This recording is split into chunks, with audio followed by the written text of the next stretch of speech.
Welcome back to another episode on this channel. Join me on a ride back on the BMW M1000 Double R. Today's the day where I just want to take this baby out, but we're here because we got to talk about something today, and it's a little bit serious. So if you guys didn't know, I've been now riding for about 2 years. To start out the story here properly, I started riding in February of 2024. I got my endorsement, my motorcycle endorsement, and I started on an R3.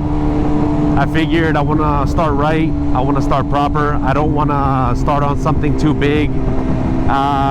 So I went ahead and I got a R3. I got a 2024 Yamaha R3. It was a beauty. It was a beauty. I love that bike. Now, since I've been riding cars for, of course, I mean, everybody's been driving cars for a while, but I'm saying like kind of high performance riding, I'm already kind of used to speed. So when I started riding on an R3, I was like, you know what, this is nice. I'm starting to get the gist of riding, but I'm gonna be honest, this is not my touch, not my feeling here. So I went ahead and I changed that for a Yamaha R7. So I was like, look, I don't want to go to 1,000. I think that's way too much. Like, I don't want to go too high right away. Let's get a R7, 2-cylinder, about 70 horsepower, not too bad. So I got a R7, did the works on it, put exhaust, tuned, high flow filter, and honestly, it felt great. The torque on that bike is amazing. I can't complain. But then I'm like, you know what? It's still not good. Like it's still not quick enough, in my opinion. Mind you, I had the R3 for about 3 months, and then I got the R7, and then I had that for about 3 months, and I went ahead and I traded it for a Yamaha R1. So in the same year, I got 3 different motorcycles. I had the R3, the R7, the R1. As I call it, I had the Squirtle family. Squirtle, Wartortle, Blastoise. And that's what the respected names were. By the way, I that's my favorite Pokemon, that's why. Thanks, man. So I decided to make that decision. I went ahead, I got a R1, and I'm gonna tell you what, that thing was a machine. It's exactly the feeling I was looking for. Didn't hold back. The torque was amazing, and on that bike I went full in. Like, again, exhaust, actually no, exhaust I didn't do. That was the last thing I needed to do on that. I went ahead and I got the high flow air filter, engine protection, crash protection. The exhaust was on the list, the tune was on the list, and I even got, because it was a 2024, later on when the 25 came out, I got the carbon fiber wings that came out on that model. I ordered it from Europe, got them clear coated, and I put them on, and honestly, I was so enamored with that bike. I had no complaints. Like, it was my favorite bike of all time. Like, and that's exactly what I wanted. Like, I did research on all the different makes and models, and you know, I was like, this is it, I'm gonna go with Yamaha, and I really don't want to look back. I'm gonna say, out of the 1000s, that bike has something so unique that I love, which is the sound. Yamaha is one of the most unique bikes because, of course, it's Yamaha. They make music. So making music, they were like, we need to tune these bikes in a way that they produce a special sound. So what do they do for the Yamaha R1? They basically set up the pistons in different levels. Like, they did different intervals, and by doing so, it produced such a unique sound that there's no other bike that sounds like it. And look, I have the M1000 and it sounds amazing. I have the Kawasaki ZX-10 and I think that thing sounds freaking great. I love the ZX-10. But nobody can compare to the crank sound of a Yamaha R1. Like, it is so unique. I fell in love with it. So this weekend, and by the way, happy 4th weekend if you guys celebrate it, and if you don't, happy weekend. This weekend last year, something happened, and honestly, it was something that happened so bad that it changed me forever. So the certain thing that changed me forever, honestly, I'm gonna show you guys because I'm almost there. We actually already passed it, but I just wanted to, you know, take some time and get mentally prepared for it, because honestly, every time I go by the spot, like, it gives me flashbacks, and well, I think it'll be better if I just show you guys. So this is pretty much where it started. I was riding on my Yamaha R1 and I was right here. At this point, I noticed, and I'm glad the stain remained, and you can see it right here on this road too. But I'm gonna go ahead and just park this thing right here, and I'm gonna go ahead and show you guys. I know I shouldn't technically be here like this. Actually, let me just push it up a little bit more. But I wanna show you guys something.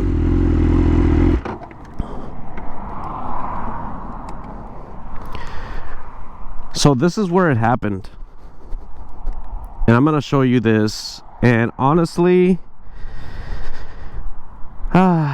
it's a little nerve-wracking, honestly, bringing this up again.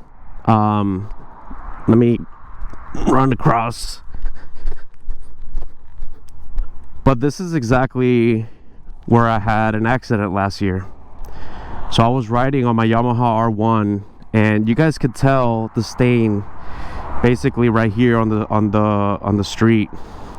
So that stain is due from somebody popping their oil pan gasket, leaking oil everywhere. Now on this inner lane it didn't happen, it was on the outside lane, and you guys can kind of still see the oil stain that basically remained since last year.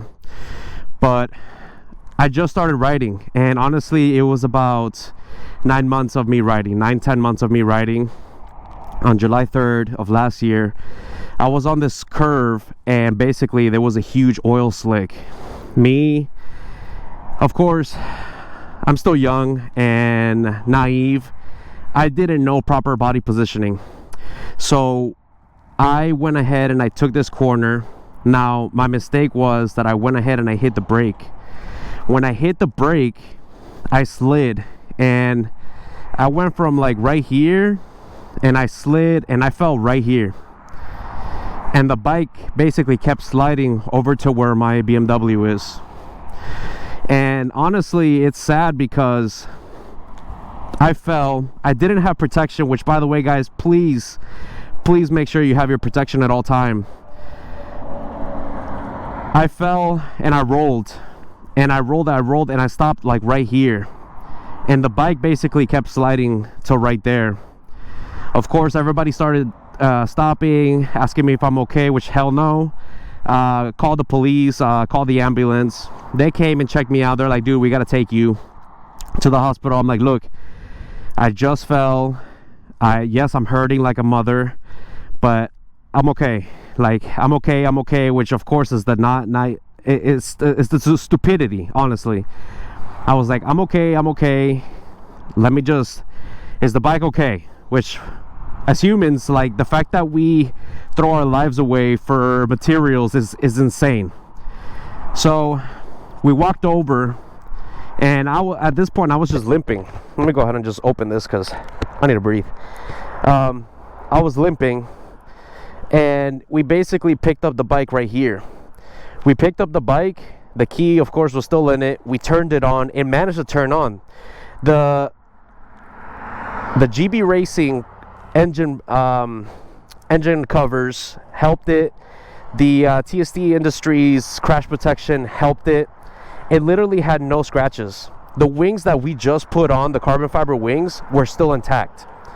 And it fell, let me see if I remember properly. It fell on its right side, because as I was riding, I was on that corner, and the stupid thing that I did was that I hit the brake. By hitting the brake, I slid and I low-sided, and it went away from me. I went and rolled, and the bike just kept sliding. Everything was still intact. The bike was totally fine. So I was like, you know what? I need to go home. I need to rest. I'll be back in a couple hours to pick up the bike. Can I leave it here? We took some caution tape. We took the bike and we put it all the way right here to where the grass is. So we basically took the bike, we pushed it back to where the grass is, and I left it with caution tape. And I basically went home. I had somebody pick me up. They took me home. I threw myself on the floor of the garage and I slept like a baby. I didn't even talk about the damages that I had. I had cuts all over my body. Like, my arms were messed up. I have a huge scrape right here. Like, right next to my groin where I scraped. My butt got scraped up. My shoes were gone. And I lost a piece of my foot, of my pinky. I also lost a piece of my pinky in my hand, which that all grew back, thank God. And my elbows got messed up. Like, I dislocated my shoulder.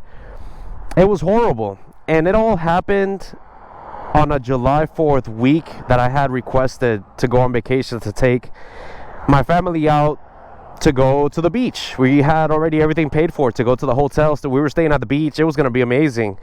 And we still went, but I was hurting so bad. I couldn't do anything. Like, I couldn't do anything. Like, I had literally, like, I had, like, my parents helped me out, set up the tent. Like, everybody had to kind of put extra in order to, like, help out, because I just couldn't do anything and I was hurting so bad. So the lesson here, guys, first of all, wear protection. If you see oil slicks on the street, do not hit the brakes and low side like I did, like an idiot, because now I actually watch so many videos and I practice proper handling. I am practicing proper handling to a point that I now know I shouldn't have tilted and angled the bike so damn much, because that's another thing that I did. I'm supposed to tilt my body, not the bike. Like, the bike is supposed to stay at a certain angle, so I messed up on that. And honestly, I learned my lesson. I fell, left the bike right here. Now what happened is that the next day I came back for the bike and it was gone. It was gone, guys. Like, somebody came and picked it up. Actually, I'm gonna run across again. Yeah, somebody came and picked it up and it was gone forever. I filed a police report. We never found the bike again. Like, the bike is gone, guys. Like, the R1 has been officially 1 year since I've seen it, and I'm never gonna see it again. Like, who knows where it's at? Another state, another country, I don't know. So basically now, I mean, I was without a bike and I need to ride to go to work, and I went ahead and I got the CBR 600. That's something that I got so that way I could use to go to work. And from there on, I'm like, I became so upset and so obsessed at, like, I wanted 1,000. That's when I got the Kawasaki ZX-10, and then eventually I got this one because I'm like, I just want something special. But it was a lesson. It was a lesson I learned, and I didn't have that in mind. I didn't have that in mind at all. You know, I didn't have in mind that, and now I know I'm an idiot. You can get a motorcycle and literally pick it up between 2-3 people, okay? 2-3 people, that's all it takes, and a truck bed. Now I know. I learned my lesson. Trust me, it's never gonna happen again. And for that, I don't know. I have so much mixed emotion towards that. Like, I'm super sad, but at the same time I'm also grateful at the fact that I'm still okay and I'm still able to ride and I'm able to get these beautiful freaking bikes.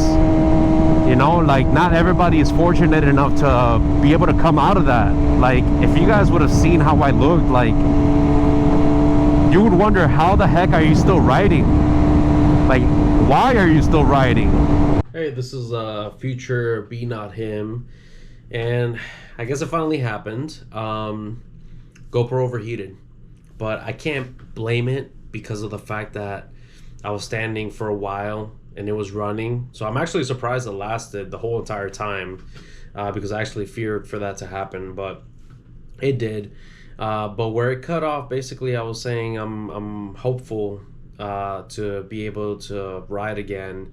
And at first I was a little helpless because, you know, I was hurting so bad that I didn't know if I was going to be able to do it again. But I'm excited and I'm happy to be here, to be able to do it, to be able to record, to be able to do YouTube as a hobby. Because at the end of the day, that's what it is for me. I mean, I don't get paid by YouTube. I have to work and pay bills. I have to support my family. And the time that I do have, like, I want to be able to do this so that way I can have something to put online for, you know, my family to see, and for you guys to see as well, which might as well be my family as well. But yeah, it was a bad experience. I learned a lot from it. Let me know down in the comments, like, what do you guys feel about what happened. Let me know if there was maybe other tips and tricks that I can learn along the way. I mean, it's been a journey for me, and I'm always learning, and there's always something to learn. But let me know also if you've gone through something similar, bad experience. How are you doing? I would like to be able to talk to you guys, because that's the purpose of why I'm even doing YouTube in the first place. I want to be able to discuss similar things, motorcycles, video games. This is what it's for.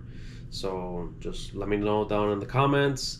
I hope to be reading comments from you guys. I'm excited to, and sub to the channel. It helps it support it and grow it. And I will talk to you next time on the next video. So until then, peace.